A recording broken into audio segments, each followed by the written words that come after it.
Hello friends, জয় মোহনবাগান। শিল জয়ের ঘোর কিন্তু এখনও কাটেনি সবার মধ্যে থেকে। এখনও কিন্তু চারিদিকে উৎসব চলছে, শিল্ড নিয়ে কিন্তু আনন্দ চলছে এবং প্লেয়াররাও কিন্তু এখনও অবধি প্র্যাকটিসে নামেনি। তো যেটা জানা যাচ্ছে যে আগামীকাল থেকে মোহনবাগান প্লেয়াররা প্র্যাকটিসে নামবে, কারণ তোমরা জানো যে এখনও দুখানা ম্যাচ মোহনবাগানের বাকি রয়েছে গ্রুপ লিগে, মানে গ্রুপে। তারপর কিন্তু নকআউট স্টেজের খেলা রয়েছে, তো অনেকগুলো ম্যাচ কিন্তু এখনও বাকি রয়েছে।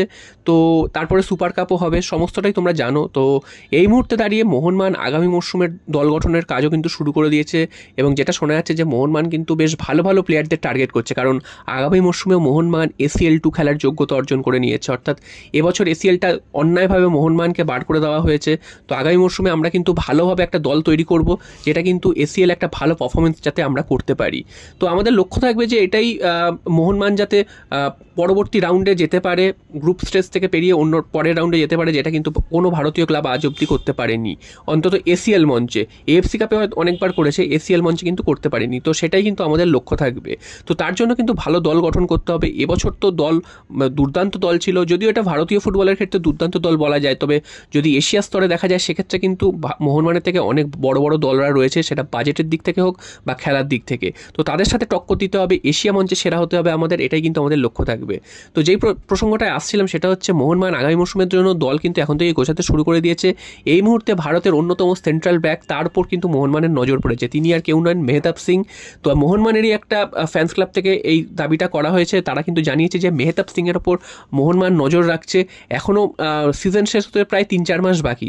তো এখন থেকেই মেহতাব সিংকে অফার দেওয়া শুরু করে দিয়েছে এবং মেহতাব সিংকে নেওয়ার একটা চেষ্টা চালাচ্ছে। যদিও সেটা এই মুহূর্তে একদম প্রাইমারি স্টেজেই রয়েছে, সেটা ফলপ্রসূ হবে কি না সেটা পরেই জানা যাবে। তবে মেহতাব সিংকে নেওয়ার একটা প্রচেষ্টা রয়েছে, কারণ মোহনবাগানের সেন্ট্রাল ব্যাক হিসাবে কিন্তু দীপেন্দু যেমন ভালো খেলেছে, দীপেন্দু কিন্তু খুব নজর কেড়েছে, তেমনই কিন্তু টম এবং অ্যালবার্টো রড্রিগেজ দুজনে কিন্তু খুব ভালো ফুটবল খেলেছে।